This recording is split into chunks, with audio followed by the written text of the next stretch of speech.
So hi everyone, welcome. Thanks for tuning into my channel, stream, however you want to call it, or wherever you're looking at it. Um, I used to call this like analyze and build Notion setups. I realized it's kind of like a bit of reverse engineering Notion setups. So I'm thinking about calling it reverse engineering Notion setups, but we'll see how that goes. Um, I have been tweaking my how this whole thing looks. So yeah, I think it's quite fun as I've been tweaking around things and seeing how it works. So yeah, feedback if any, be great.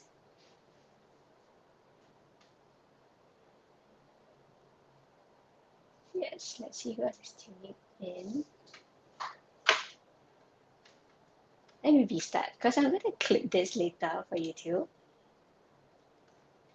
So hi everyone, so welcome to the next episode of reverse engineering Notion setups. So the case study that we'll be doing today, it's a continuation from episode 1, is Notion's internal wiki, or rather how Notion uses Notion. So it's always fun to see how a company that uses their own internal tool. Another company that I can think of that uses their own internal tool very publicly is Basecamp, which is how they developed Basecamp. So yes, now let's get started. Mm,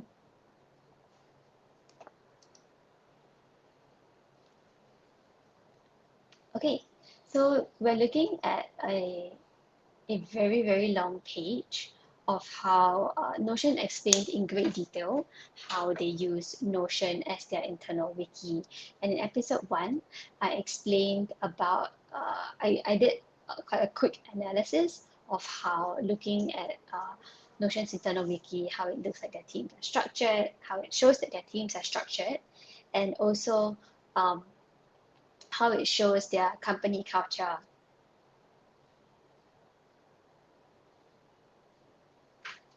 Oh yes, sorry, I always forget to introduce myself. Hi, I'm Rui Qing if you speak Mandarin, or Rui Qing if Mandarin is not your first language.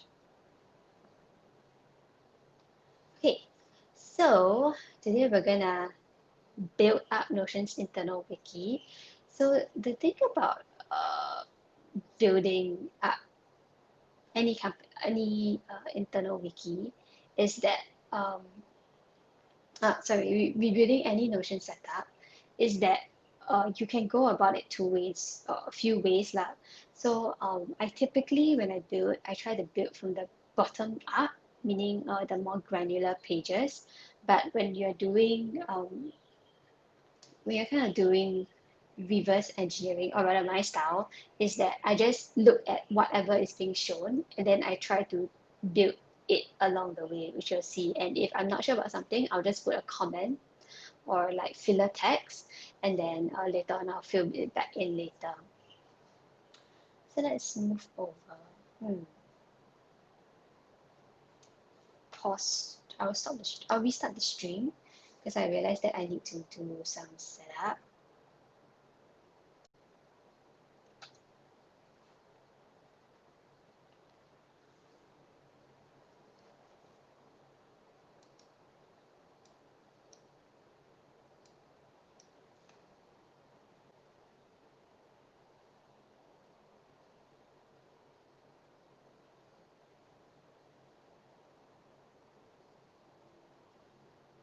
Hi everyone. Okay, so we're back, and let's get started. Okay. Might be a little bit laggy. Such is the nature of a live stream. You're kind of at the mercy of whatever is happening at the moment. Um, let's go. So I'm going to move into, I'll tab between the Notion article on detailing more on their internal wiki, and tab between a experimental space, what I call my play space, um, which is just another workspace in my Notion account. You'll see other stuff that I'm working on, like this Animal Crossing database, which I talk about it in my Notion for Kids series. Um, as well as some other things that I'm playing around. But I don't have to worry too much about those. I'll just start a new page and then we'll start afresh. Okay, so I'll add a new page. And I'll be tabbing a lot through. Yes, I could put it in two screens where you can see it side by side, but I have a feeling that the resolution won't be that great and it'll be hard for people tuning in to see. So therefore, I'll be doing a lot of tabbing, which is not as efficient, but it's, at least everybody can see exactly what I'm doing.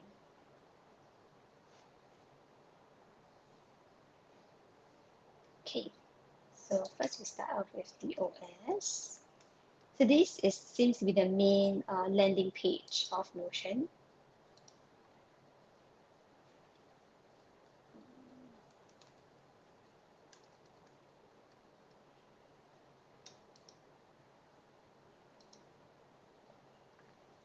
So notice that for different operating systems, the emojis turned out slightly different because I'm using a Windows setup.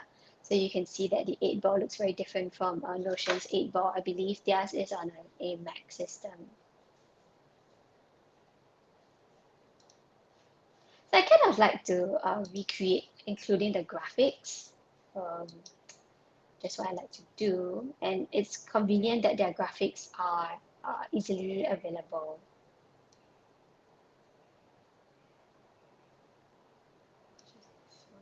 Oops.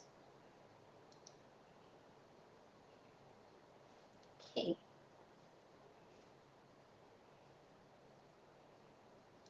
And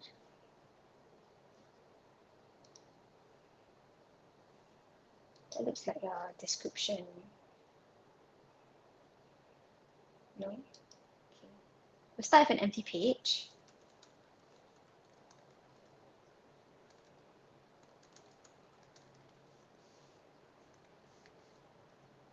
And this is great. So what really trips me out is the American and British spelling. I'm based in Singapore, so here we use British spelling. So when I do /gray, I tend to type Grey, which is the British spelling, instead of Gray. So I kind of have to switch between those when I'm typing this out. Okay, so that very quickly changes a shortcut to very quickly change the colors of your text. Okay, objectives. That looks like it might be a level 1. So this is, I'll be using a lot of shortcuts, as many as I am used to, as I do any setup, and as I use them, I'll try to explain the shortcuts. Okay, so objectives, you notice that this objectives tab text seems to be much bigger, so it would be a heading 1 or heading 2. So how you change, or you type any text and how you very quickly change it to a different heading is that you put what's this, hash sign in front. So if it's heading 1, it'll be 1 hash. Yep. Or heading 2, it'll be 2 hash. So it looks like theirs is a heading 1, and also it seems to have been bold. So to bold it, we'll select it and bold it.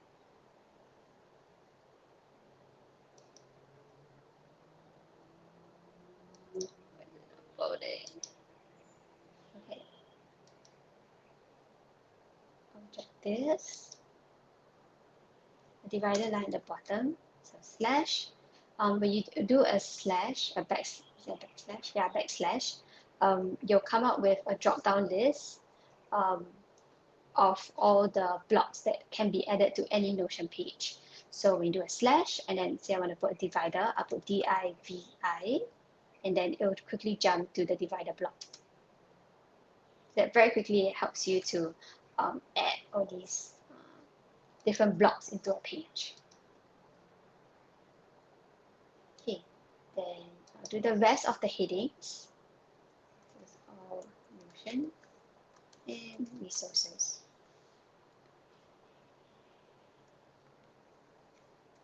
Okay, so same heading 1, heading 1, and labeled. Why is that not put yet? Control B.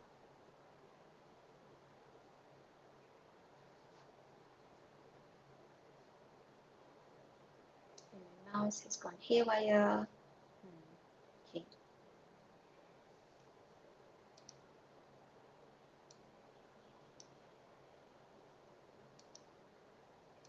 Okay.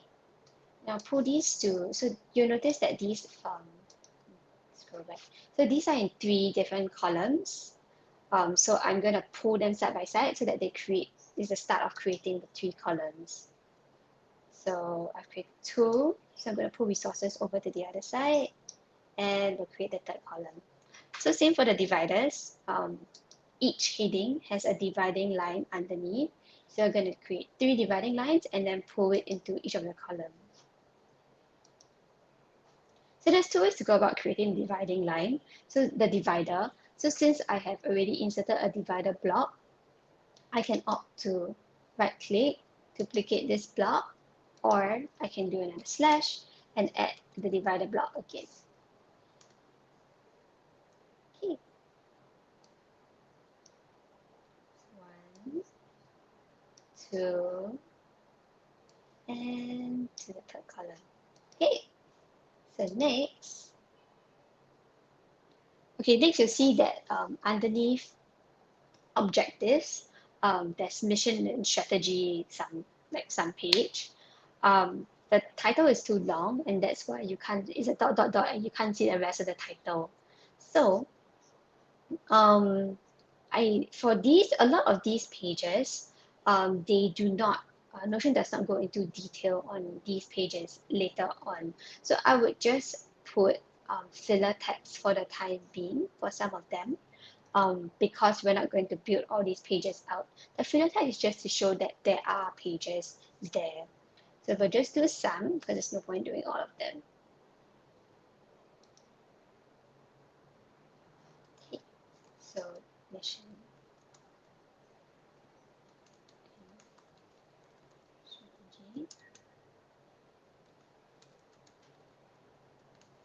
So when I build this up, I do take note that if it's a page link or if it's a database link, if I can tell, because that will help later when it comes back to linking. Because if I don't put it here, when I see this screenshot, I might forget, I might miss it out later and when I come back and check through, at least I can see that, oh, okay, so this is a page link, it should link to this page, and then I can add the link later. Okay, so for Notion, there is company values.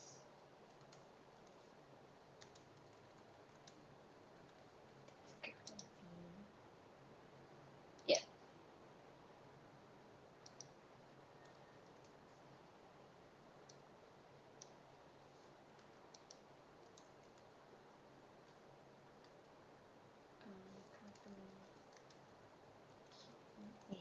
So I believe this one will become an actual page, like they go into detail on the company Q&A page, so I'll be building a page out. Can you notice that for each page, there is a icon in front. So, and I'm not adding the icon, although I could edit now. This is because this icon will be automatically updated. So when the mission and strategy, when you insert a link to the already complete, okay, when you create a mission, okay, let's say we create a mission and strategy page, and then the page is created, this icon is the page icon, and then we'll link this page in the operating system. Then the icon and the page title will automatically appear over here in this page. And it will also automatically update because it's a link to the page. So it's a bit hard to, I feel like I'm kind of explaining in circles, but when I do the link later, then you'll be able to see it automatically updating, easier to show rather than to talk. Shoutouts.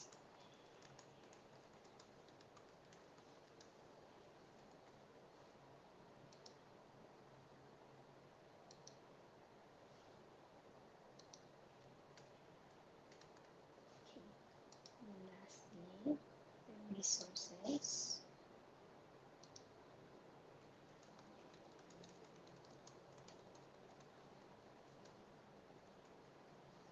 Okay, I'm just going to do the first one. Okay. So sometimes my scrolling will go a bit haywire. Like I tend to go because I'm using different operating systems. So there's one scrolls up, one scrolls down, depending on how you do the scroll button. So okay, let's go down. Sidebar.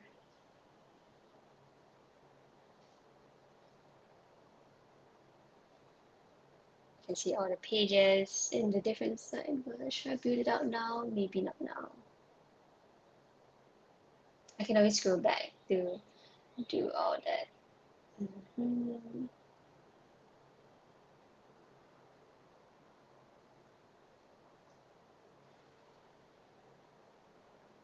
Okay, so hey, I never reached that page yet. Okay, so we'll go into we'll build out the company Q&A page first. So because we've done this here, we can go to this company Q&A page and we'll turn it into a page. Ta-da! So with that, let's click in, delete this, and we can add that mailbox, add icon.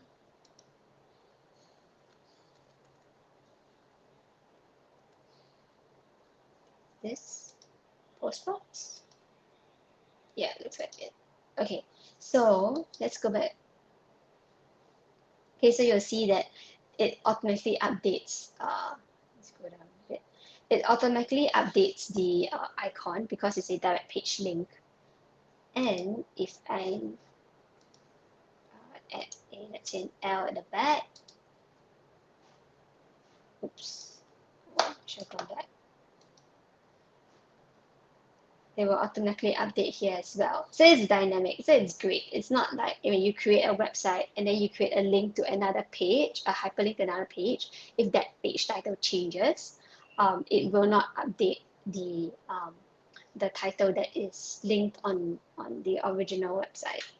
So yeah, so that makes it so much easier to manage pages and links to pages. Okay, so with that, it looks like, oh no, it looks like it's a database. So I should have created a page. I should have created a database. But the good thing is that I have not entered down, so it's not an empty page. And what I mean is that, so I created a page, right? So each page can take different forms. It can become a standalone table, a standalone database, or it can become a page with inline databases. Now, if you convert a page into a standalone database, then it will, you can't change it later into a page, and vice versa. So with that, because I have not yet made a decision, I have the opportunity to convert this page into a database. How can you tell whether this page is a database or not? You can tell by the icon. So when the icon is to the left of the title, that means that it's a database. If the icon is above, just now you saw that it was above, I'll create another page, and then you can see. Yes, so this is a page where you can add inline databases. When the icon is above the page, then you know that it's a standalone, it's a page with that can contain inline databases. Whereas this is a page with a database only, and you cannot add any comments. You can see I'm clicking at the bottom. You can't add any text nor more databases at the bottom. So there we go. So company Q&A. So let's see. The first, let's look at the properties of the page. Oh, sorry, properties of the database.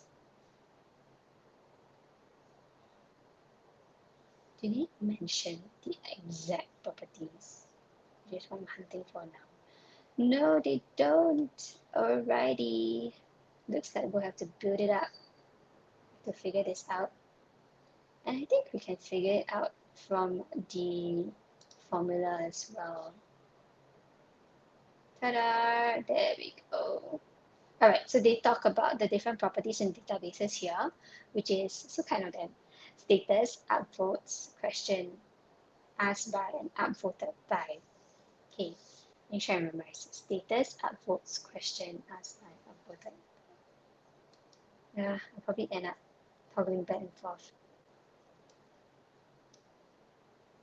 So I find it easier to manage, sorry, let me go back. I find it easier to add properties in one page, in an individual cell page, rather than adding it here. I mean, I just like seeing top vertically. You could, so what I mean is that there are two ways to add table properties. You could edit by here, click, and then like edit the column, like status, select, or you could do it this way, which is like open an individual row page, and then just edit it here, which I just personally find it easier. Okay, so firstly status, just select. So I'm going to move status to the top, and then votes, which is a formula property. Just formula, and then next is question, just text property, because you need to type question. Asked by,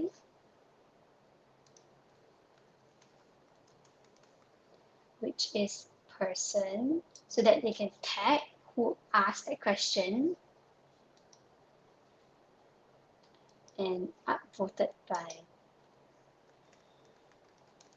which is another person's property, so that they can tag who upvoted that particular question. Okay, and we're done. You can see here. So, let's move status over here, because it's in front.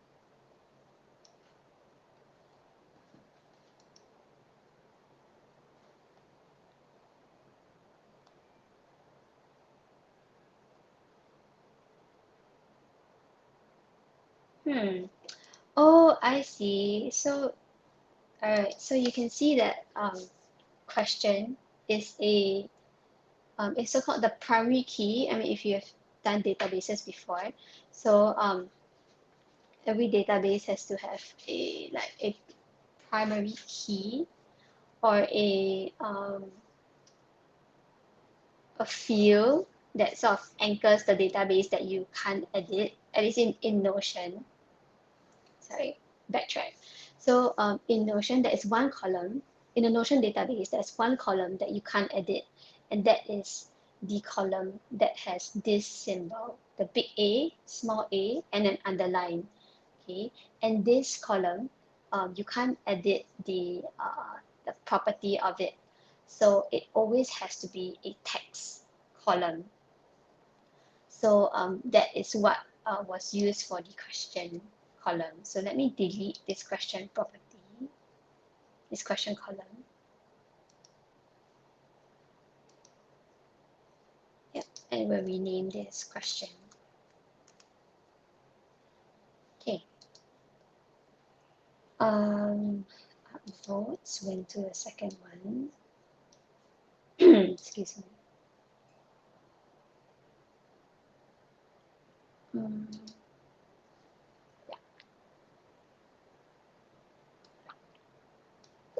Looks like after question is asked by, and then upvoted by.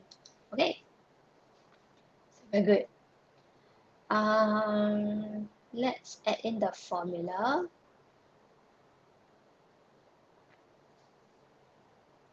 So the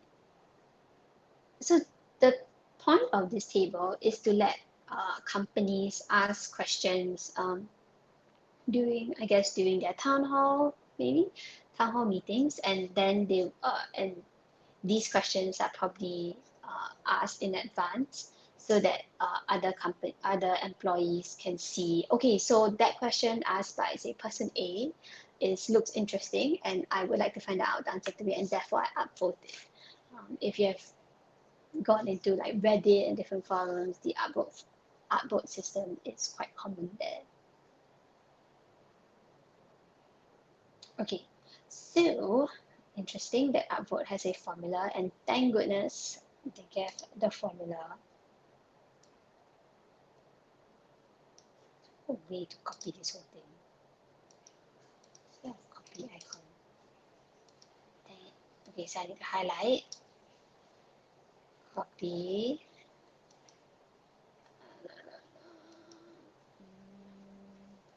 Type the formula, paste the formula, please work, because I cannot troubleshoot it. It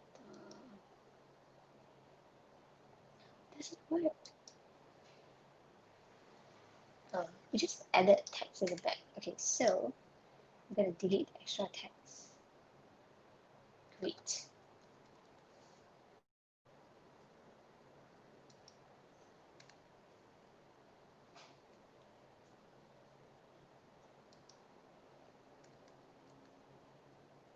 It's weird. The formula is going haywire. Okay, so the formula is going haywire, which is kind of weird, which is also common when you use what is it? When you copy and paste formulas. So even like when you do programming elsewhere, copy and pasting formulas, you have to be very, very careful that extra spaces, colons, slashes don't come in, because that ruins your formula. So typically I would paste it in Notepad or whatever how should I say, or whatever text editor you have that strips all the extra spaces, strips all the formatting from the text. Yeah. Okay, so I'm going to do that off screen in Notepad. Okay, so I got the formula back. Copy, and I'm gonna paste. Here we go. So there were extra, like, what do you call that? The punctuation explanation evades me, but there were extra slashes or colons, something like that, which you don't want to have. And why does it not allow me to put done? Property not found. Up arrow up sorted by. Okay. So what happened? Why this? I'm not allowed to click done. It's because there's an error, and the error at the bottom says property not found. Prop upvoted by. So this is looking for that particular field, and that field has to be exactly this name. So the name of the field that I have is only upvoted by. It does not have that up arrow, up pointy up triangle. So I think okay, so let's try. When you work with formulas, it's all like this. So let me try and add that, and hopefully it works.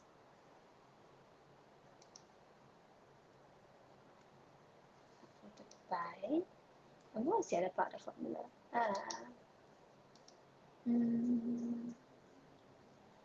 Yeah, that's all. Okay, great. That's all for that formula. So let me copy that formula again. And then we'll do upvotes. Yes, it works. Ta-da! So when you see these two open quotes, close quotes, it usually means that it has to be exactly that text within those like open and close quotes.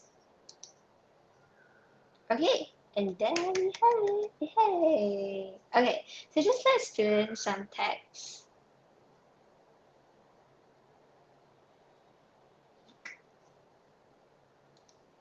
Okay, so the status is question mark unanswered.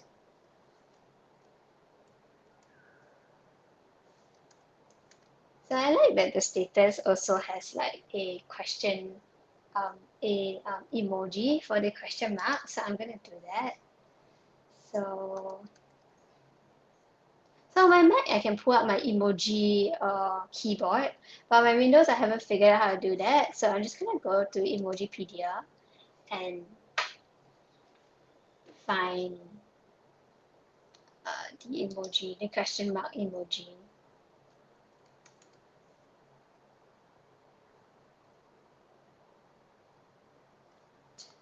Don't have, no way. Symbols? Oh. If not, I'm gonna search question mark. I'm gonna scroll through this whole thing. It's so laggy. Question mark. Yay, here. So I can just, wait, I cannot copy. Okay, get that. Oops. Jeez. Alright, copy. Go here. Paste. And insert. Okay, so you also note that it was a red background, so I'm going to do the same thing. So I'm going to create an answer, and is it a red background? Just let me double check. And it is brown, new. Oh, red, yeah, there we go. It's like, oh, why was this not answered? Okay, so yeah, and let's just key in um, questions. So it's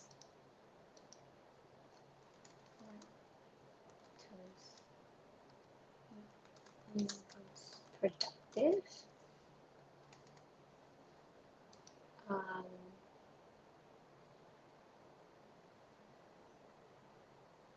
do you know? How do you use motion outside of work? Interesting. What is the most impressive sense product limit? The most impressive sense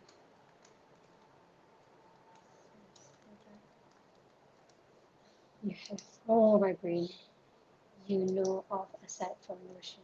You know of aside from motion. Well, I'll say personally from me, Sidetrack, because why not?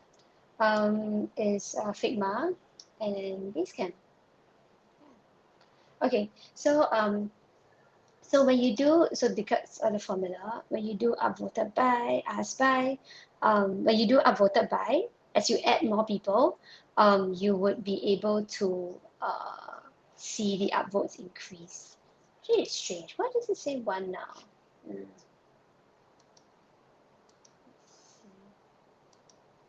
Me. So that's two. Formula's a bit weird. It should have just shown 0 and then now it should be 1. Okay, but I don't really feel like troubleshooting the formula. I don't really know. Is it 1 plus 1? Let me just check. That's correct. Oh well. I deleted this.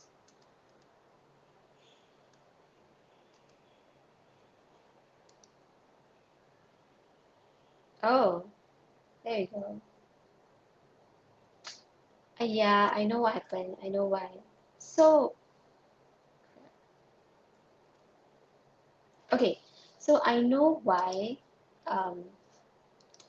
there's a plus 1 because the person that key in that question is one person for the upvote, um, and that's the asked by person. So say asked by is person A, and then but person A does not upvote the question. So person A gets 1, 1 for the asked by column, and then upvoted by would be a plus for the number of people in the upvoted by column. So let me restart, okay? So a question is asked, one person has asked it, and that person is indeed asked by column. So in the upvoted by column, there would be, say, 3 more people upvoting it. So that's 1 plus 3 more. In this case, when you look at the formula, it just counts the number of people in the upvoted by column. So that will be just 3 people. So with that, the formula adds a +1 to it because it counts the person who has asked the question, so that's how the formula handles that. Okay, because you see, it does not reference the asked by column at all. Interesting. Okay, that's quite a neat hack. Let's see. Okay, so there's unanswered. And so by default, every question already has 1 upvote because of the person that asked it. Okay, cool. And let's go down. Next. Shared task. And here we go. So as you can see, this is the master task database for Notion, which is incredible because they have, I think they said they had like 20,000 tasks in the database. So that's a heck lot of information in that database. And this is just a task, it's a database page because you can see that the icon is beside the title instead of above the page title. Okay, so let's create a task database. And because I have no clue where the task database goes, I take it goes under the OS system. So we'll just create it. So I can create a new page and drag and drop that page into the Notion OS page. And it will be task. Is it task or task? Task. Right, okay. All right, and let's set the icon, the appropriate icon. It's a bag. Bag. Oh no. English is my first language, in case you didn't know. In case you couldn't tell. Okay, so let's see if there's a breakdown of the properties in this task database. Then that would make my life slightly easier. Properties. All right, they drew down to the properties page. Okay, great. Holy, it's a long properties page. Do we have relational properties? Yes, we do. But of course.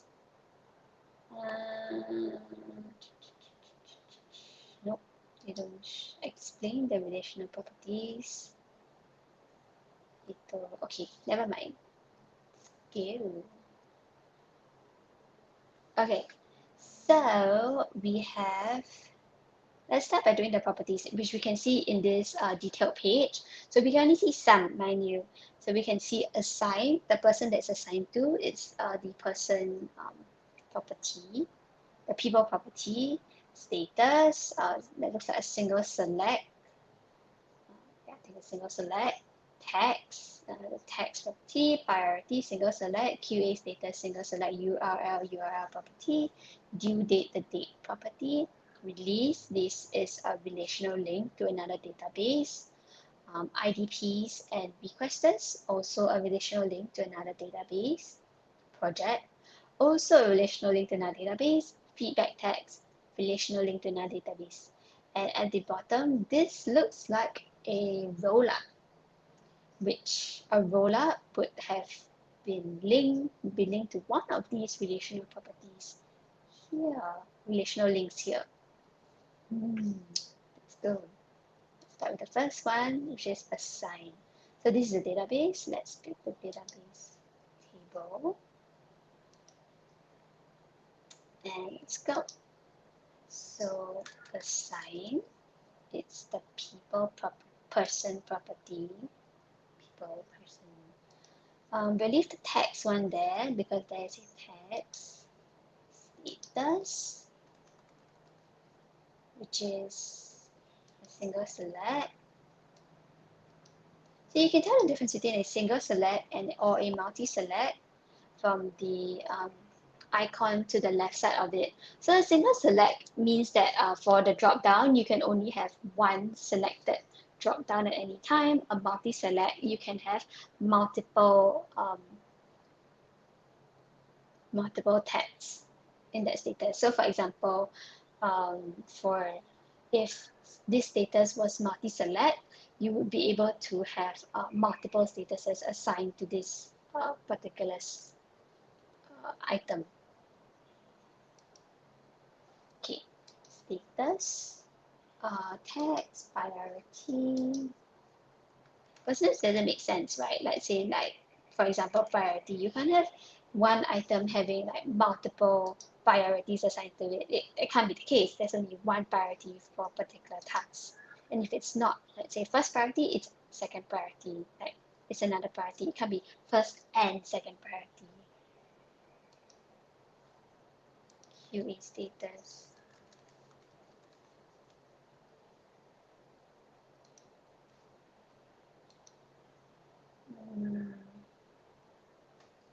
Back.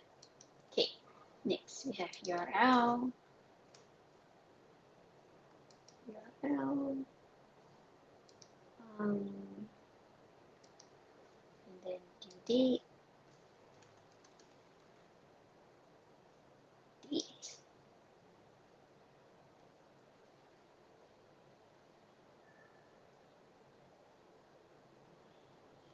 Okay. Release. So okay, typically I would add relational database links here. So like I would say what is it, release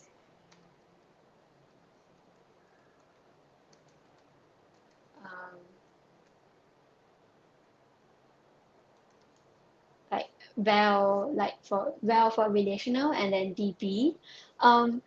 Since that, but I've realized that it can get a little bit confusing for me when I go back to the page again, because when I do a relational database link from another database to this one, it will automatically create the link. And then when I come back, I'm like, oh, why do I have all these text fields that have, release well DB, and then like has it been created yet or not? So then I have to like go through and scrub it clean. And sometimes the DBs will not show. Let's say, for example, Notion might not show their release relational databases, so that won't be created. But so that's one way if you want to recreate an entire system. But if you want to put it there so you know what the company is thinking about, or if you put it there so that you want to sort of have a sense about how the whole thing is structured, then you put it there, leave it there, but not use it, and then maybe next time you can revisit it. So I'm kind of on the fence about this, but you know what? I will put it there just because I'm curious to see how Notion thinks and how they structure different pages in their internal wiki. So I would leave this here, even though the database will not all will be created later. Okay. Oh my goodness, what are IDPs and requesters? Yeah.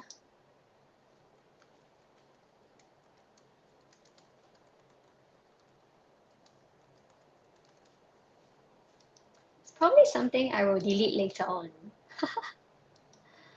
Project, especially when I have no clue what is it. Okay, project makes sense. So another tip is that if you keep typing the same word again and again, like in this case, val db, you could spin up text expander and have a shortcut key for that. Right now I don't have text expander on this. I'm using a virtual machine to do this broadcast. So I don't have text expander on this virtual machine right now, so I'm not gonna spin it up. So I can't spin it up. feed that text.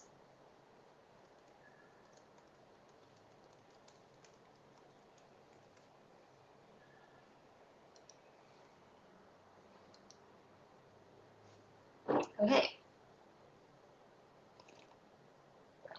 I think that's all we can gather from this screenshot. And what is that drop down belong to? There's probably, it looks like it was assigned to a person. There's a, what is this? Text. There's multi-select text assigned to this. There's a multi-select text. Oh, it's under text. Oh, right, text is a multi-select. Okay, so we're looking at text. Wow, that's a long list of text. It looks like it keeps going down. Okay, so let's start keying in some tags. It's always interesting to see how people use text. Reverse engineering. Because, hi Nami Still, thanks for tuning in by the way. Because they just looking at screenshots of their system, you have to figure out, I'm trying to figure out like how the system is set up. So I also do that for other people's Notion setups. Like I'll look at screenshots of their system and then I try to recreate their system, and that's quite fun because not everybody will provide a step-by-step walkthrough of how to create their system. Yeah. So Notion just happens to be a lot easier to reverse engineer because of the icons that they have. And once you get like quite familiar with the system, you know what to look out for, so that you know whether it's this page, is this particular page, type of page, or another particular type of page. And there's certain UI differences for different types of pages. So yes. And of course, people that show screenshots, you don't necessarily want to have another video walkthrough to do a walkthrough on how to recreate, right? So yeah, like the icons. I'm gonna start adding icons now.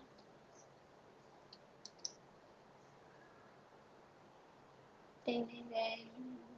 And I forgot the first one. Oh my god, my brain is not absorbing like things. Triage. I think it's a hat. Is it a fireman hat? Fireman hat. No! Why like this? Hat. And my whole list of emojis. Are you hungry? I'm hungry.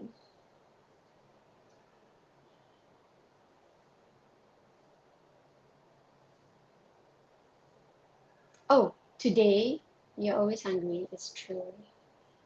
Today, the cat only meowed when our alarm clocks went off. It's a freaking miracle. Today is a miracle day. Normally he starts meowing right before the alarm clock, like 15 minutes before the alarm clock goes off.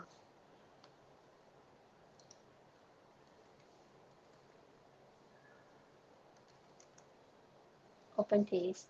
Which do you get? Do you get the whole wheat? Do you get the white one or the whole meal? Is it whole meal? Oh no. Is it whole meal? Which one do you get? Whole meal. I hope you got the whole meal one. The white bread one wasn't very filling. Country loaf. Oh, I haven't bought the more expensive one. Just because. Why am I scrolling through for emojis?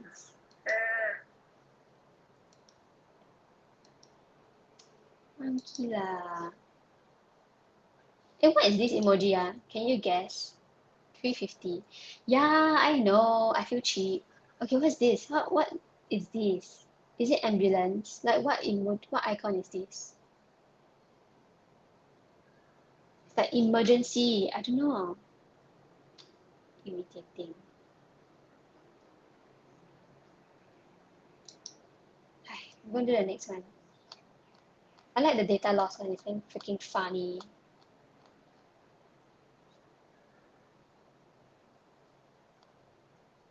Where my emojis? I spent a lot of effort looking for the correct emojis.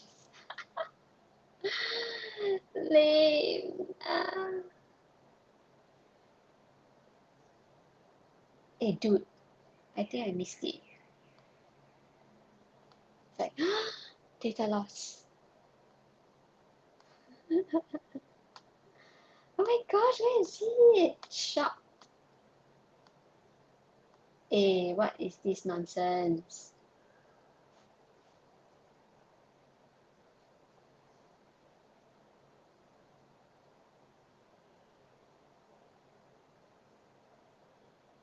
I cannot believe it. I cannot find it. I know. No, look at Emojipedia.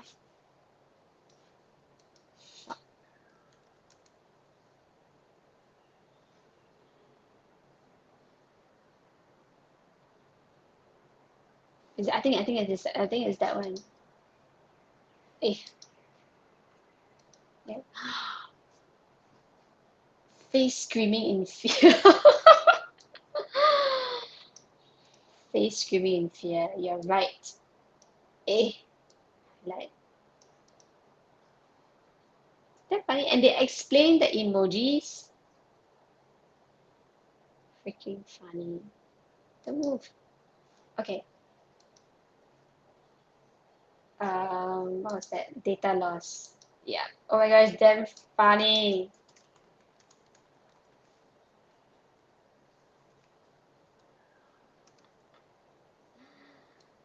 I feel you. I feel you. Okay, but also the thing about emojis and like graphic is that it's open to misinterpretation, right? So yeah, user issue, lightning bolt.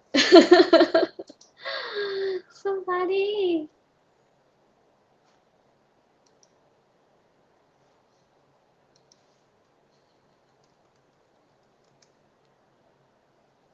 Oh my gosh, I must show you my new emojis, my pride one that I got yesterday from camping out in other people's streams. Because I am, uh, no, no, is it not cute? Your CPR 250. Huh? Dude, I thought it was 100. It was supposed to be 180 something. Under 200 wall. What happened? Cute, right? Cute, right? Go camp out in other people's streams. So what happens is that when you, for Pride Month, I think which is this month, which Pride Month is now lah, when people gift like a sub, then there's a chance for 5 other people in the chat to get uh, the emotes. So it's like spillover effects from gifting or cheering, even cheering 100 beats. Yeah. Oh, he did more stuff. Okay. So yeah, so I didn't get this for these emotes. I didn't get the sub, but I got the spillover effect. So that's why I got the emotes. And I guess I got the spillover effects twice. So I got 2 emotes. Okay, data loss. What's the other one? User issue.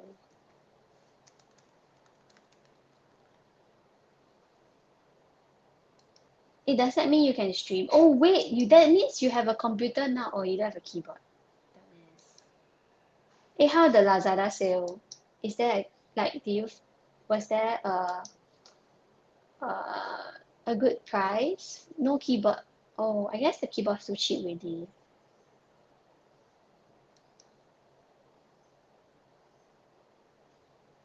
Wow, I damn picture. Let me find my keyboard.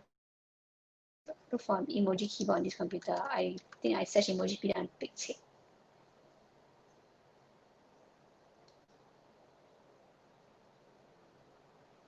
581. 581. What was the lowest you found previously? You know what? I'm gonna find a keyboard. Okay, keyboard. I'm gonna find emoji keyboard on Windows.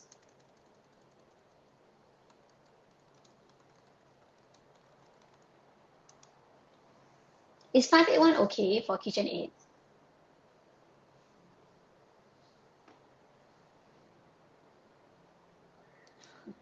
I can't believe I'm doing this kind of thing.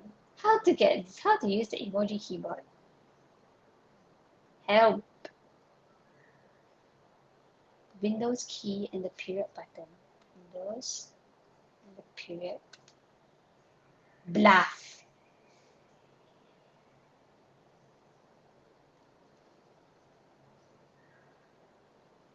Nonsense. 这个没有。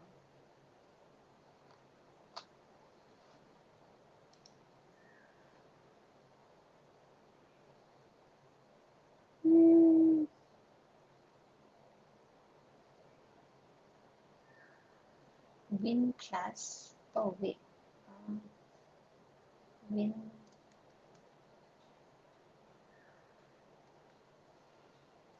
It opens the whoops. Opens the magnifier.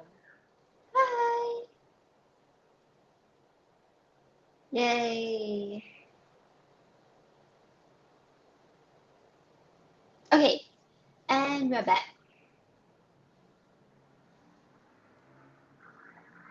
I should have gone to get something when it was restarting. Okay, so what happened was that I accidentally opened my magnifier on on my on my computer, and then that meant that my whole screen was just magnified, and I couldn't close the magnifier. My whole screen was magnified by 200%, and I couldn't close the magnifier, so that made it really hard to move around. So I had to restart the entire machine. Somehow, when I opened Task Manager, it didn't work. Like I couldn't use Task Manager to close the magnifier, which was really odd. But I think it might have been because of the lag as well. So, well, who knows? Anyway, we're back. And such is the issue when it comes to live streaming. Like, Murphy's Law, shit's gonna happen, but you just have to figure out your way around it. But the good thing was that with every so-called mistake that happens, like I learned something. So just now I learned that my computer can be shut down, and my so long my virtual machine is still running, I can still continue talking. So that was interesting. But that also means that if I cannot troubleshoot anything, if I don't have access to my virtual machine, uh, and I can't toggle screens or anything. So okay. Anyway, so where were we? Oops. Okay, we were halfway building. We were adding tasks. So let me scroll the page down to tasks.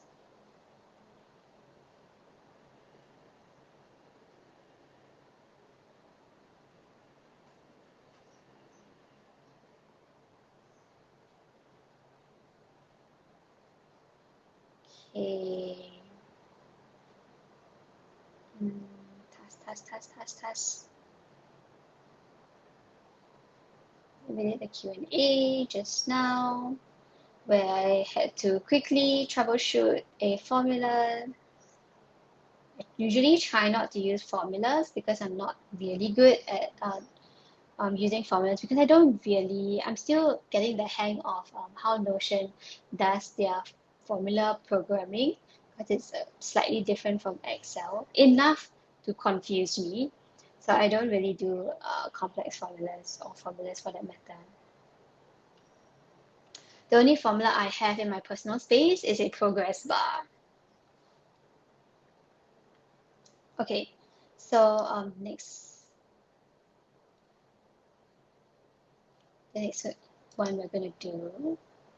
So every time I open my Notion workspace, I'm like, oh my gosh, please let it open in my experimental page instead of my personal page, because that has a lot of private information. So yeah. Okay, so QA.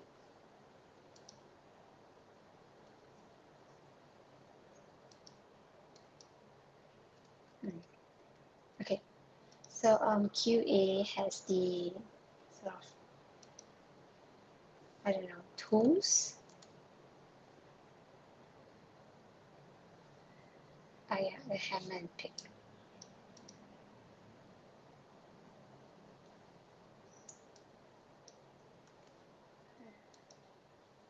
full icon in front. And I think it's a yellow background, was it? Yeah. And then we can go back and change the background color. So just to point out some great user experience here. So one is that for each, like you can see that it has been so-called categorized by color, one by color and two by icon. So by color, you can see that like these bunch of tags are a yellow color. These are red, probably more urgent. These are green, and the rest are very light gray. So generally, if you would like something to stand out more, do use red. And if you like something sort of go in the background, use the gray or the default color. Having the icons in front helps users to very easily identify certain things. So for example, like data loss is like, which is really, really apt. So that conveys a sense of like urgency without having to use like a big red button. And the same for the different teams, like all the icons give a sense of like what the team does, or sort of makes it easier for the user to identify the task. The tag easier. So I think Notion not only has used internally like great emojis, their tool gives other users the chance to make use of emojis, which are graphical, small graphical icons. Make use of emojis in order to categorize and allow users to very quickly sort through large amounts of data. So that's what I really like about these emojis. And they're not super in your face, right? Yeah. So really curious. I'm not going to do all, I'll just do some because I do need some of them later on. So here we have, alright, so that's done. And then we have marketing, which is I think it's the paintbrush or the artist. I should click that, sorry. The artist palette, yeah. Oops. Copy, paste, marketing. Okay. And marketing is a light gray. So I think it's the default. The default color is even lighter than the gray color. Yeah, it looks like the default color. Okay, so that's that. I've created a few tags, not all. So I don't really want to spend so much time doing data entry. Okay. So you notice that there are a few views that were done. So let me scroll up.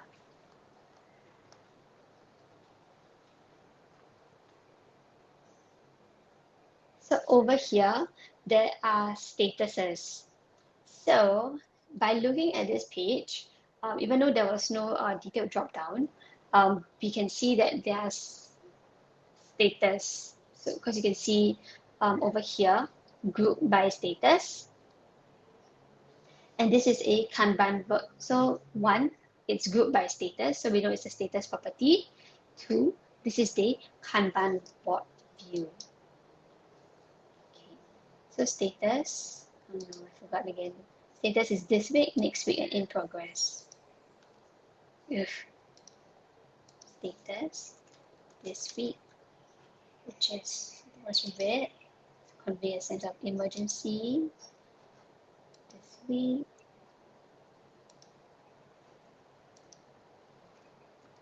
next week. I can't remember the color, so we'll do that next. We will go back and check. This week, which is red. Next week is yellow. In progress is orange. Next week is yellow. And in progress is orange. Okay. So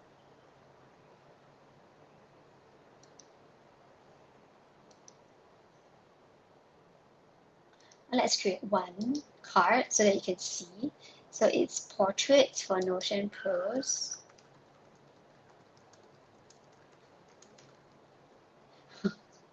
Which I was not part of that wave of Notion Pros that got portraits. So my own portrait is created by myself using templates, templated graphics from, what's his name? From, oh no, I just suddenly can't remember the artist's name, but he's so fantastic. Like he created all these different drag and drop templates, like spectacles, like hairstyles. So you can drag and drop and create your own icon. I'll put a link in my YouTube description to the artist. Portraits for Notion Pros. Status is this week, and it's tagged to marketing and illustrations.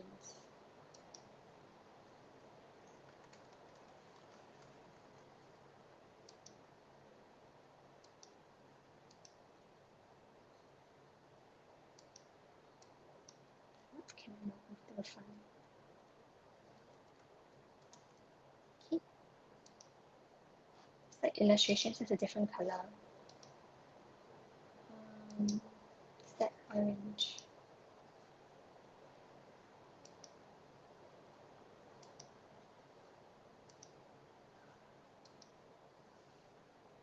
Okay, so I can't tag Corey because obviously I don't have Corey's name.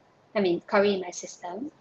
So I'm going to do 3. So one would be a no status, this week, next week, in progress, so that when I put it in the Kanban view, that you can see just 3 of them, one from each group. Okay, so non-priority portraits, which looks like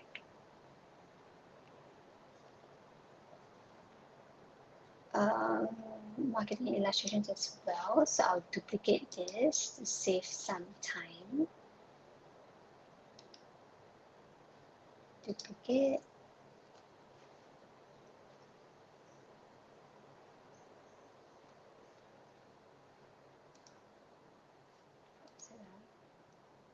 Non-priority portraits.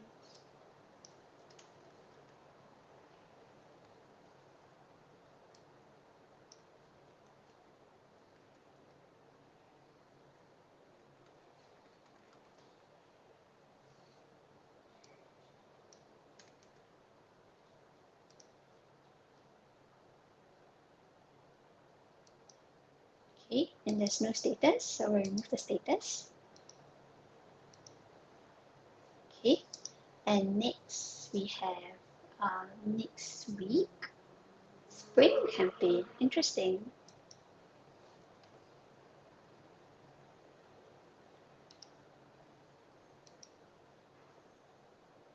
Okay, I duplicated, whoops, I duplicated another one. So if you notice that you keep duplicating things, duplicating pages, then these are pages in itself, then you could create a template. In this case, because I'm not doing this too many times, so I opt not to create a template for my own personal workspace. When I realize that I do keep duplicating certain pages, then I will create a template. Or when I realize that I tend to keep doing certain actions repeatedly. So for example, for certain pages, I do tend to keep having the same icon. So say I'm creating my Twitch content, I always have the Twitch icon at the top of that page. Then I would create a template where when I create that page, it would automatically generate the Twitch icon at the top. So that's one reason why you would create a template, is mainly to save time.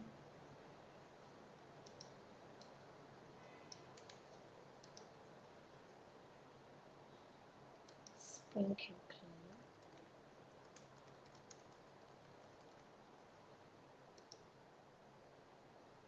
Let's see. Marketing and campaigns. Is it the same icon? Yeah. Interesting. So it seems like marketing uses uses the like marketing signature seems to be all the artist palette. Campaigns is orange.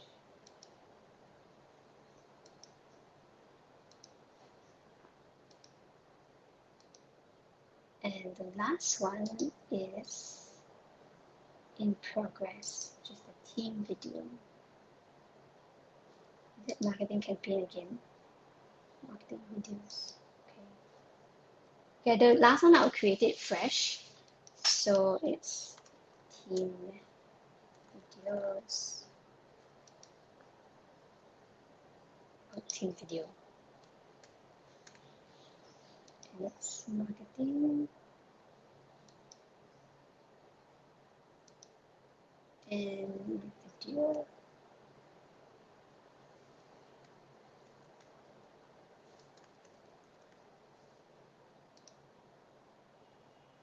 I'm going to change the video to orange because that's the color that was used, right?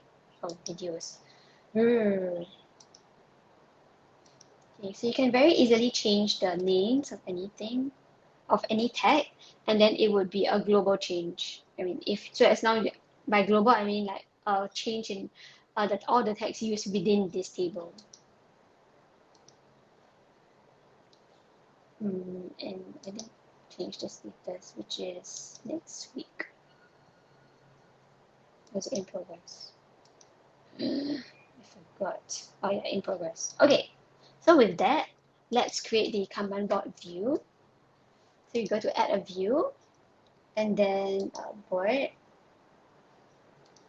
So you can see the board view that they use here, which is marketing. The name of the board view. So it's this and marketing. Board, create. Ta-da! So here we have group by priority, whereas here you can see it's group by status. I don't know, your notifications are spoiled. So we're going to change group by status. Ta-da! And it's even in the order that is set. So by the order, I mean status. So it's the status runs by this week, firstly this week, secondly next week, and thirdly in progress. So that's why it'll order in that way.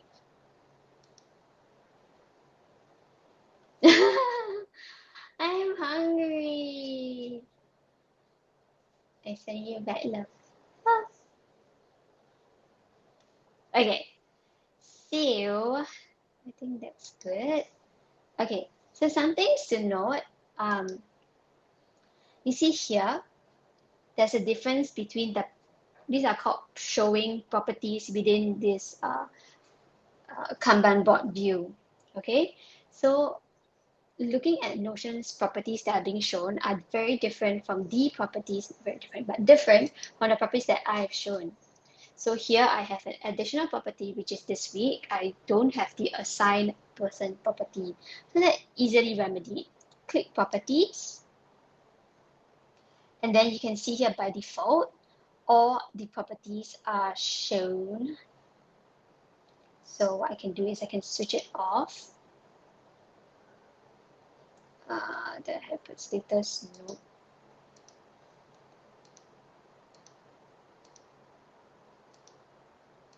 So what is only shown is text and assign.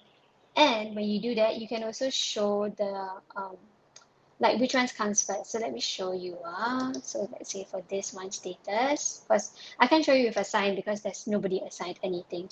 With status, you can move it up. You see, did it move? So right now status is below text. You can see both in both slides. And then when I move status to above text, then this week goes above marketing. Cool, yeah? Yay. Okay. So ta-da! So that's how you do it. If you want to hide anything here, you can just go to, say you want to hide all the no status items. Click this, drop down and hide.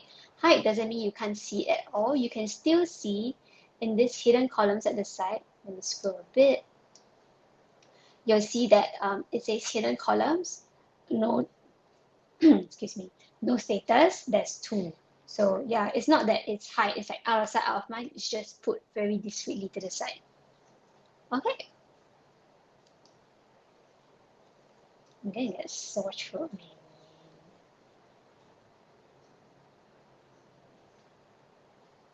Do your notifications. Okay, so I probably won't finish. I definitely will not finish this entire thing today. And I've been streaming for about 2 hours, so I will pause at in about what time? About 15 minutes time, so that I can eat my breakfast because I'm hungry. So yes, and I'm not gonna mukbang, like eat in front of the camera. That's just weird, man.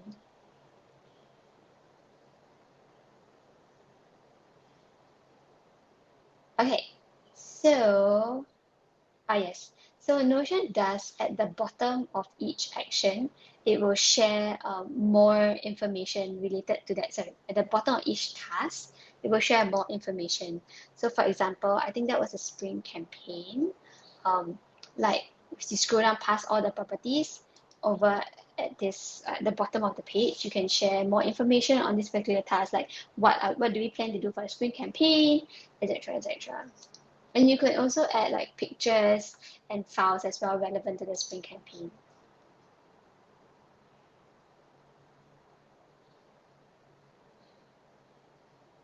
I just saw something.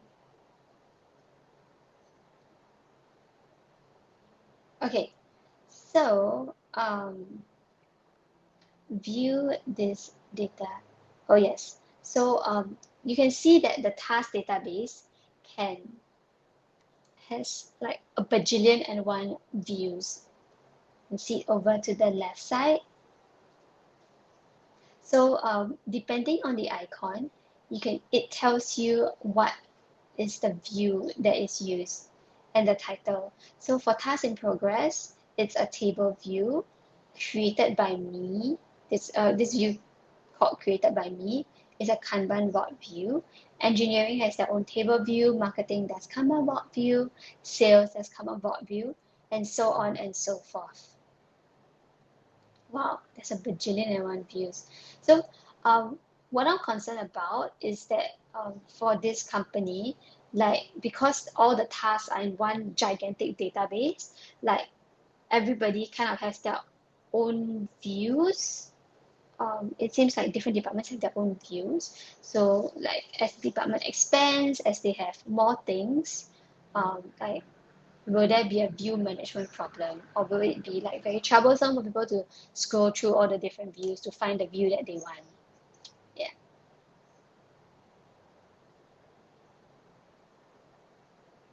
Okay, so they've also created templates for specific tasks. So that, for example, say you're submitting Notion is submitting a bug report, like there are certain things that needs to be recorded in the bug report, and therefore there's this template. So this is probably the bug tracking page. So I can't create it because I need to know where is this page, which I think is probably said below. Then I will scroll back up to find it to do this template page. Okay. So there's a lot of scrolling and it might be a bit seasick for you. Okay. So these are all the internal documents page. Wow, what a beast. Okay, and this is again a database page. You can see the icon is to the left of the title. So let's create this.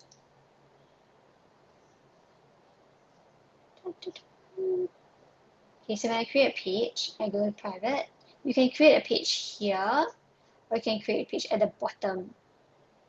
There's also other ways, but these are the 2 main easiest ways. What is the view? It's a list view. So list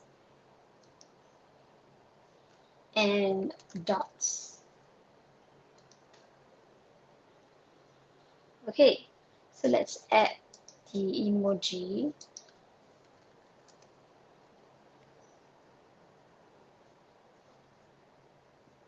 the blue book.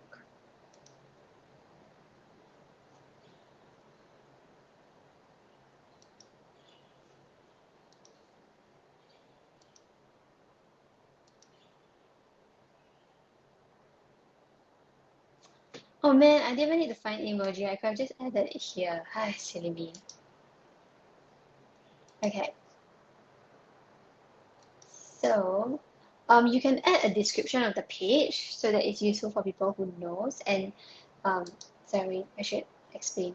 So here it says our internal documents and reports. Now you know a database, a page that is a database does not allow text to be added. So in order to give some context to that page, you would add a database description. So it's done over here. Add description. Internal, whoops. Our internal documents and reports. I got that right. Yeah, okay. So there's like a ton of internal documents. So I'm going to, let me just scroll down to see if there's any information given, specific information given on the page.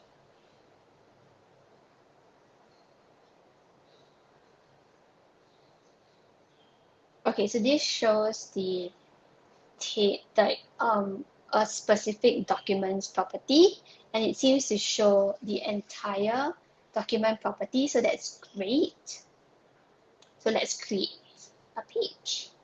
So it already comes with some sample pages. So let me open a sample page and start by inputting all the properties here.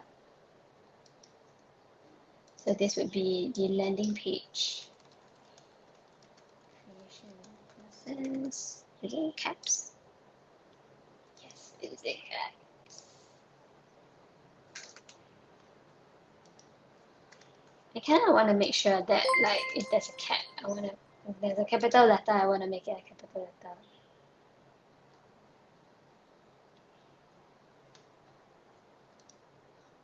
Oh no, why did I tap away? Okay, created. Type.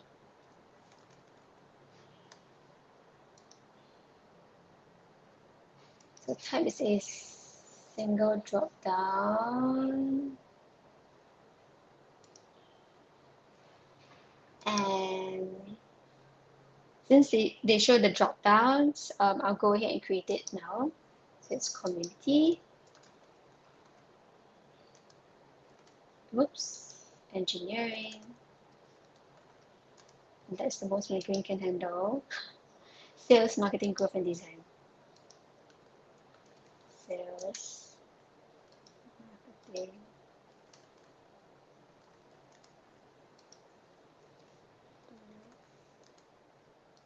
and design. Ta-da! Okay, so let's color code it because like I'm a bit anal about it.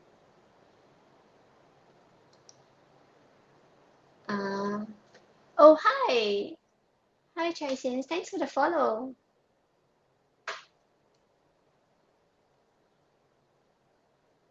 Okay, so let me finish this and then I'll brief a while I'll stop a while to chat. So community is purple, engineering is purple. Oh, engineering is pink. Dude, what's wrong with me? Okay, community is purple. Engineering was, did I say pink? Yeah, it was pink. It was pink. Sales is blue, marketing is yellow. Sales is whoops. Sales is blue. Marketing is yellow.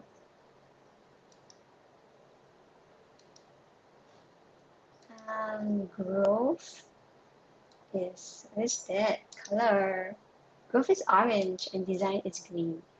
Growth is orange and design is green. Okay, great. Hello, hi. What brings you here? And where are you tuning in from?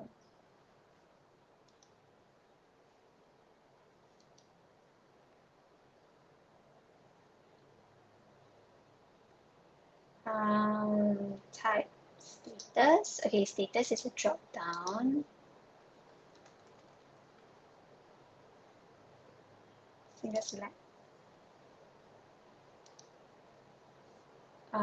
Created by. Okay, so that's a people property. Created by. I assume that means that the person that created this page would tag themselves. Reviewers. Ooh, interesting. There's a reviewers. So this would likely mean that somebody creates this page and there are other people that review the page, and these people also have to identify themselves. Last updated. And last updated, similar to the created page, is, what is this? Last edited. Yeah. So last updated is automatically generated. Oh, hi. You have been meaning to organize your stuff. Oh, so cool. When did you start using Notion? And if you're in, welcome. Okay, you're in Mexico. Cool.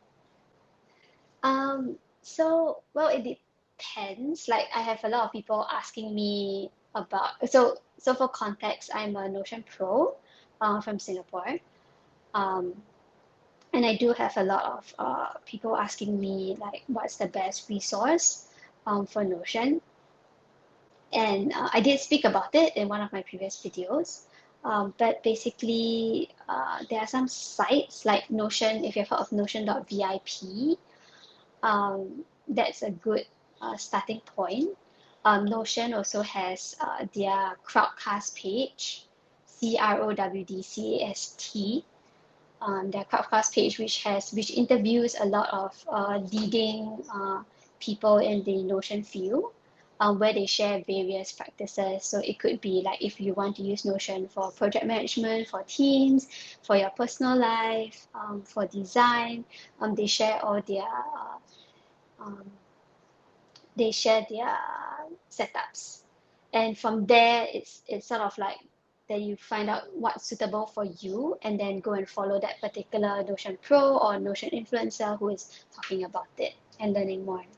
So yeah, so for today, for this video, I'm looking at how Notion does their internal wiki, and sort of reverse engineering it based on the screenshots and information that they have shared.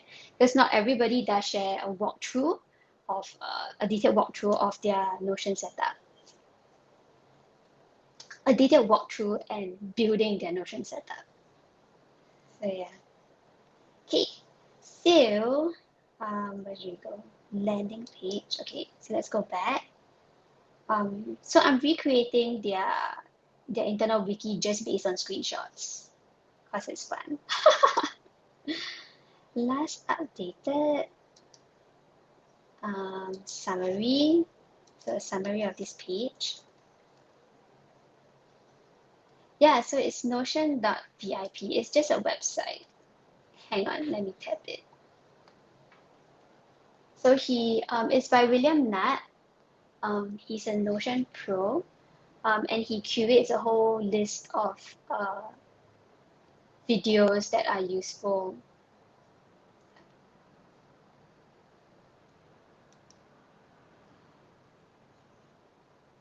I mean, it might not be all the latest videos, but from there you can get a sense of the leading figures in the Notion field, and then go to their specific pages to find out more about them. Yeah, I tend to I look at Notion as like it's not just for one use. So it's not just like I use Notion for project management, everything. I use Notion as my entire sort of life operating system. So with that, I do look for a particular entire structure that works for me. So the structure that works for me is so just let me type it in. It's the pillars. Okay, it's August Bradley setup. Just let me type it. This August Bradley setup, and he's at Notion product. Just let me double check. Notion productivity. Let's make sure the URL is correct. Ah, here we go. Yeah, notionproductivity.com.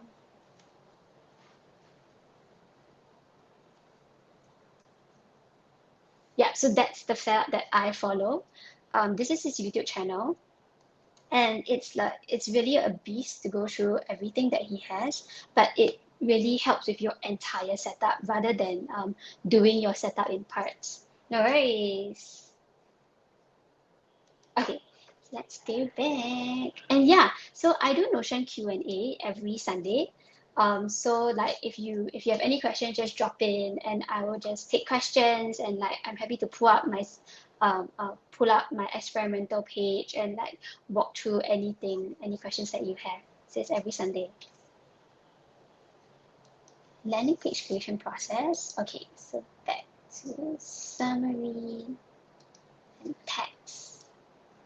Okay, so it looks like Notion's internal wiki also. Everything has tags, which is really good to categorize stuff.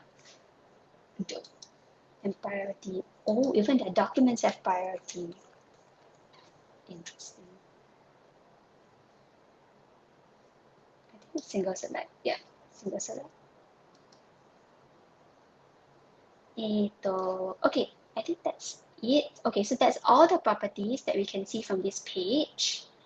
And let's go down a bit more to see what else. Sorting the documents. Okay, so that goes to another page. So let's go back up.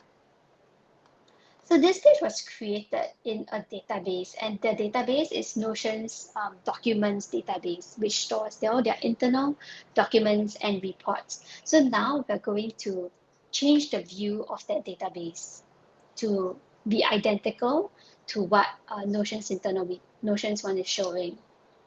So right now, this is what we can see for our database. And this is the default view. Okay, so I'm going to create a couple of other pages just so that it will look sort of similar-ish. So the first page is workspace update.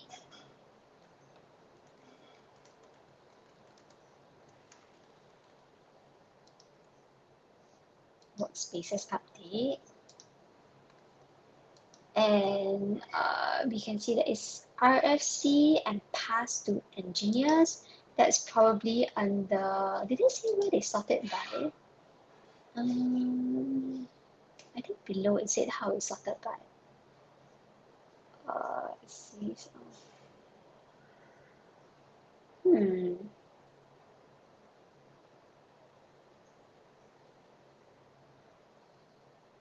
Dang it, they didn't show how it's sorted by.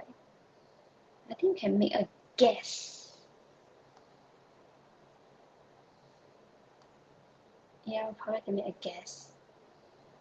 Okay, I can see that it's sorted by a multi-select, likely a multi-select tag, a multi-select property. So there is only one multi-select property, and that's text. So this is probably text. So workspace update is RSC. Okay, let's try that. Okay, RSC and pass to engineers. Okay. So RSC is in pink and pass to engineers is blue. Pink and blue. Okay, cool.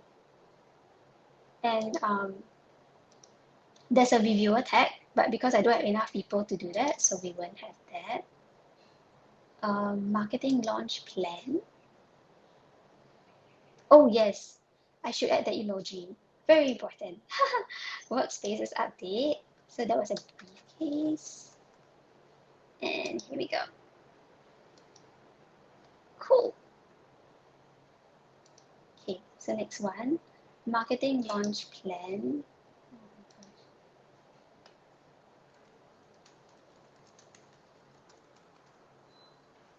And what are the tags? The tags are planning and work in progress.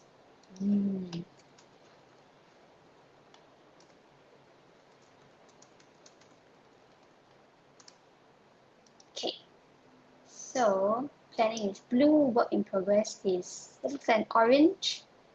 Planning is blue and work in progress. And I noticed that the in is a small I, so I'm going to change, I'm going to rename it, and that was orange. Okay, so that's done.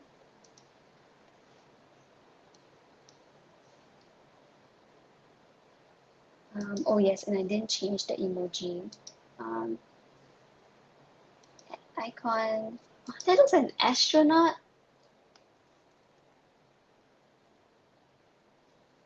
I'm gonna put female. Okay, next one, email onboarding flow. So this is the last one that I'll do, and then we can sort it properly.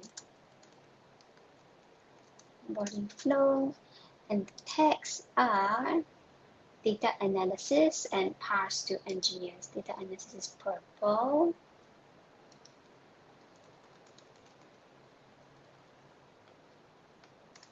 Create, which is purple, and parse to engineers. Hey, okay. Oh no, I forgot to put the emoji. Email management. There's a heart within a envelope. So try heart within it. Dude, where's my envelope? Okay, let's look for envelope. Here we go. Love letter. Ah, I see. I see. Very apt. Okay, so now we see here that this only shows this shows sales. So why is it showing sales? It's because right now the filter. Oh, I see. Sorry, the property shown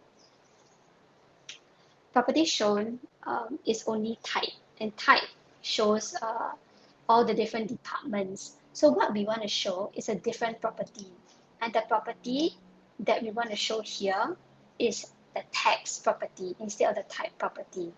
Okay, so you see here that on the left side, Notion for this view, for this list view, Notion is showing the title of the page, and on the right side is showing the text property as well as it looks like the person, one of the people property. And why you can tell it's a people property is because you see all their faces over here. Okay, so we're going to do that exactly. I won't be able to show the people property because I've not tagged any people in my page. But we can show the text properties. So how do we show it? We go back to properties, hide the original type property that we do not want to see. So we would see the text. You can see all the text coming out, as well as it would be either reviewers or created by that would be shown, that would show all the rest of the people.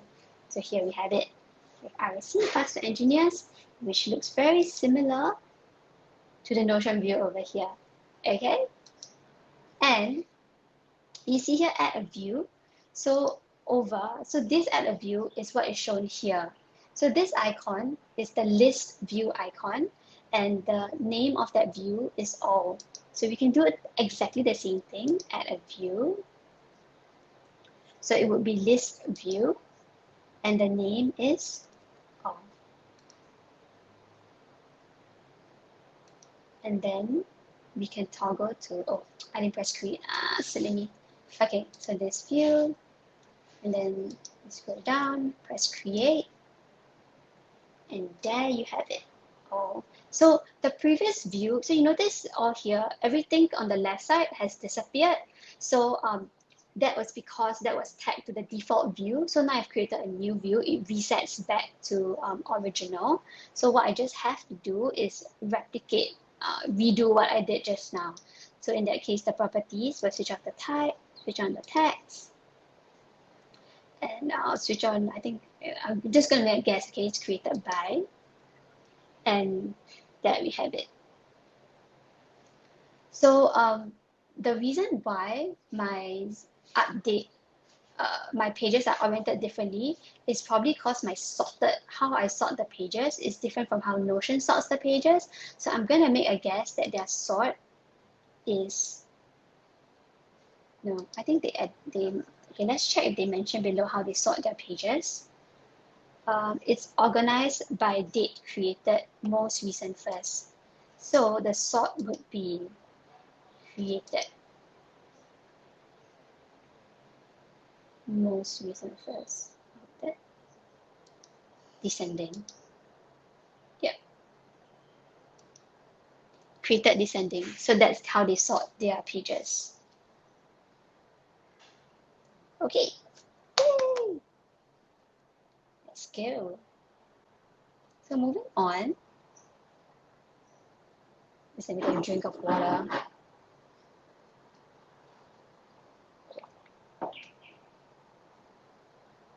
Okay. So meetings. So Notion organizes, I'm just gonna scroll a bit further down. Notion organizes all the meeting notes that are taken, all the notes that are taken for every meeting. So we're going to create the same meeting page that they have created. Now you can see that this setup is very similar to the previous documents view, documents table, documents database that we saw just now. So we're just going to repeat that again because, practice. Okay, so let's go. So meetings. So documents, operating system. I'll just drop in the operating system. I'm going to add a page, a document page within, a meeting notes page within the main OS system, main OS page, meeting notes. And this is, you can see here, this meeting notes page is a database. It's a standalone database page. Okay. Earlier, I explained like how the difference between a database page versus a page with an inline database. So those two are different. You can't convert one to the other. So that's something you have to bear in mind when you're creating the two types of pages. Okay, and how we know this is a database page is because the icon is to the left of the meeting notes title. If you create just a standalone page, the icon will be on top of the meeting title. Okay, so meeting notes, and it will be a list view table, a database. And we add the icon. So I generally want to follow the same icons. So it's the writing pen, writing. There we go. Okay, meeting notes.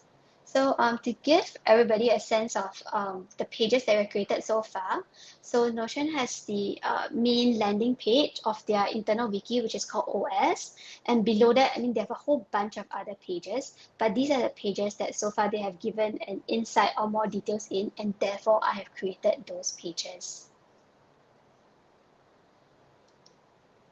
Okay, so let's hide the sidebar. Okay, so back into the meeting notes page, the view. So I'm going to create the view first. So the view is show all. It's a list view. Show all.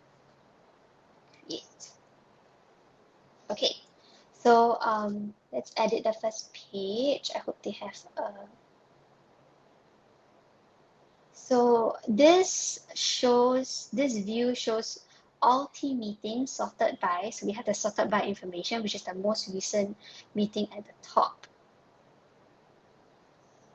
Do we have details of each? Okay, so we don't have details of each page. Let me just scroll down a bit more. And we do have details of each page. Here we go. Okay, so let's analyze this detailed meeting notes page.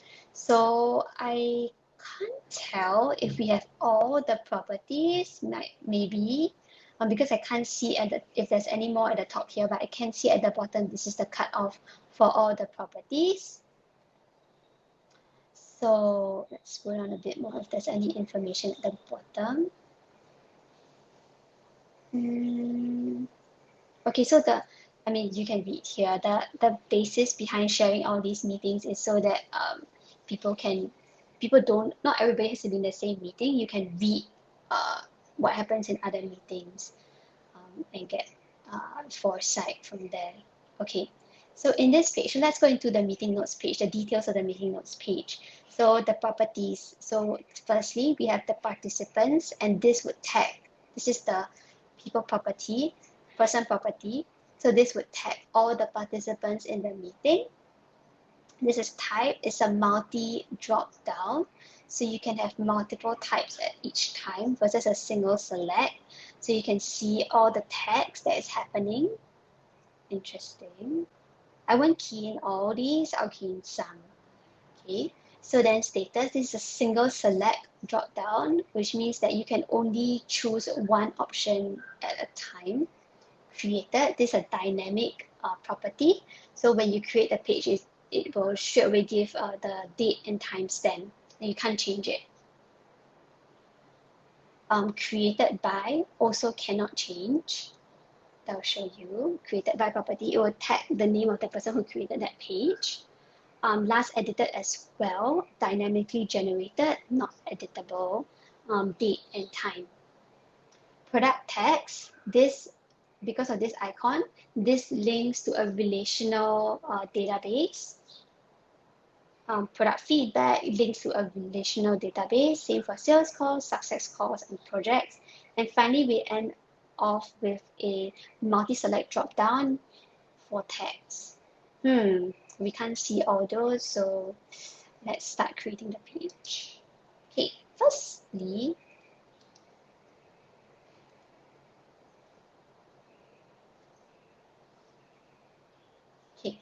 remember, the first property is participants.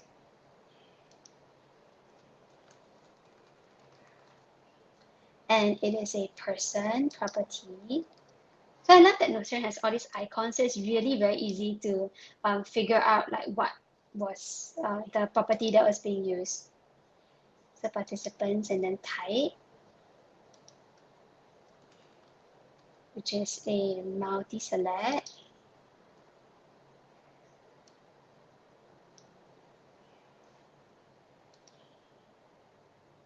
And then status, which is a single select drop down.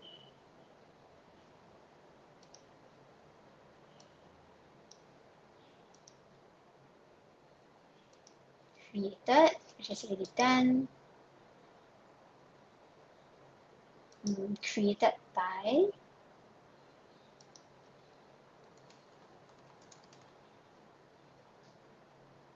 Person, and it would show my name.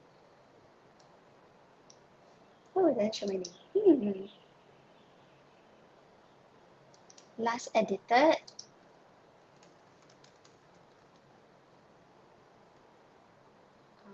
Okay, so for last edited, it would be last edited time. So if we scroll down, it's under the advanced properties. Last edited, product tags.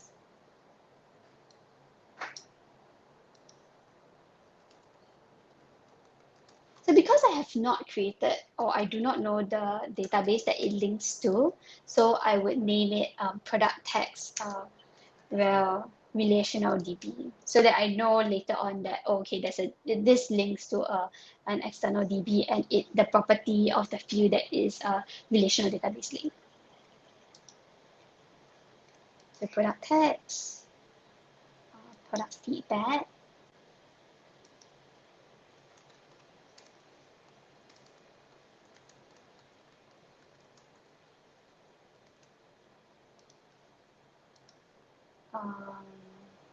Sales calls. Yeah, I should remember last two.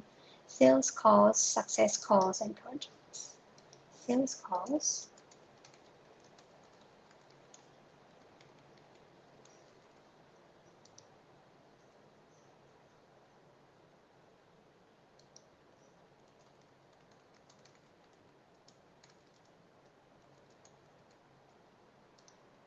And project.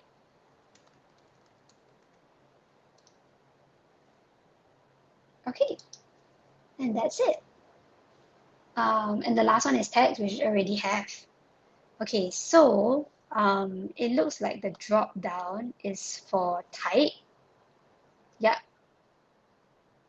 it's for type. So we're gonna key in some of this select text, type text. Sorry, type options. Let me see which ones I use, and then I can use it accordingly. Because I don't want to key in everything. No point. So let's do sales, success, biz dev. Okay, I'll just key in here. Sales,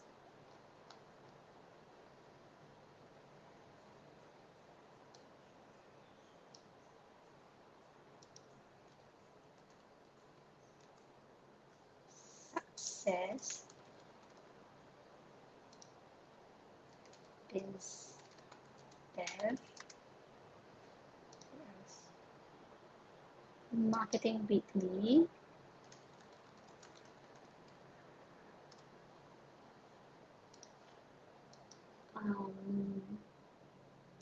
press search logs. Okay, so I also make the colors identical just cause it's neater. So sales and success is brown, then brown, biz dev, hang on, sales and success is brown, biz dev is orange, marketing weekly and press blocks are yellow.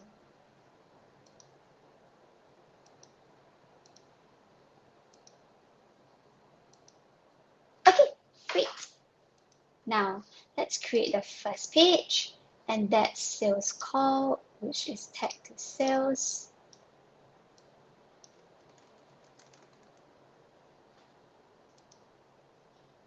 And I remove everything and just leave sales.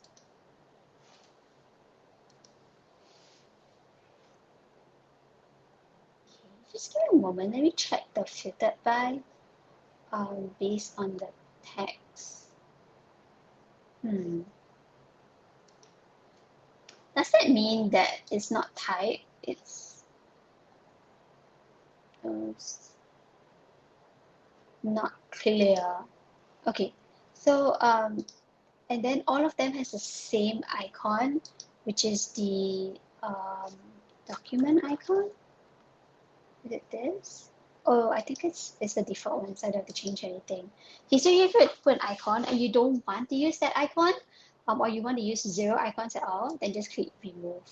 Another way to have icons is like it will just generate, when you open a new page, it will just generate a random icon as well. So you can just change it to a random icon, which I feel doesn't always work because the whole point of icons is to make it clearer, is make it appropriate and clear and easy for people to find the context of the page. Okay, so sales call, discovery call, which is biz dev.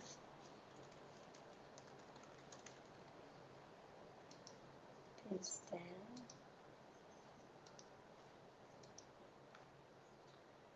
Partnership, oh, sorry, that's discovery call success.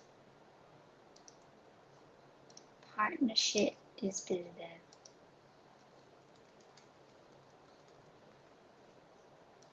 Biz dev. Marketing weekly.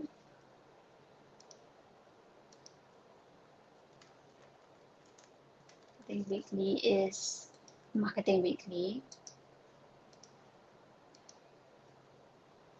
And the Times call is press/blocks.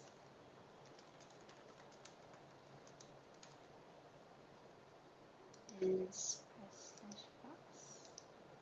Okay, and so over here, we can see that these properties are shown and these people tagged in these over here are shown as well. So the only thing I replicate is the text that are being shown, but not the people. So how we show all these properties is you click the property button, show the type,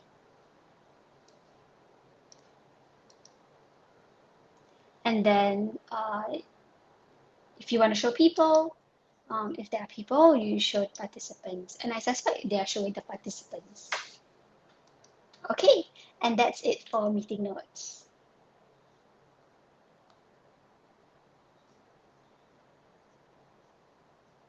Okay. So I won't go through the meeting notes for Marketing Weekly meeting notes. So this is just another view that is created, and this would show all the weekly notes that marketing has done. So this would be filtered probably according to a specific tag that is very obviously hidden, that is likely hidden over here. And it seems to be sorted by the most recent marketing meeting. So how do you tell? It's by the most recent on last Monday, then in chronological order all the way down. So yeah.